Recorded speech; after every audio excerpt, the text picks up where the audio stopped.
यसो नगर्नुहोस् न जबरजस्ती म जाने तयारै छु त लैजानुहोस् न कति समय लानुहुन्छ मलाई पक्राउ पुर्जी त मलाई जारी हुनु परेन र अहिले लेख्ने तपाईँले अब पक्राउ पुर्जी बनाउनुहोस् न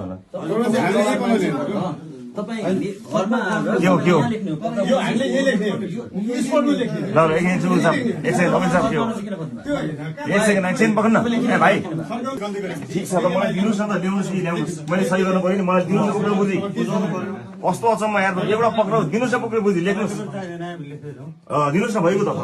ल दिनुहोस् हुन्छ नि हजुर हामी वकिल साहब भोलि कानुन विपरीत गरेपछि तपाईँ ठोक्नु होला नि त हाम्रो मुद्दा हाल्नु त्यस्तो भन्ने हुन्न नि म त गइसक्छु नि भोलि ठोक्नुहोस् न पहिला तपाईँ थन्ने अनि पत्र दिने मलाई सुन्नुहोस् न सुन्नुहोस् मलाई थुन्ने अनि सम्मान गर्छौँ पत्र दिनुहोस् न पत्र दिनु न पत्र ए पत्र दिनु न मलाई ए ल भाइ पत्र दिनुहोस् भइ त गयो त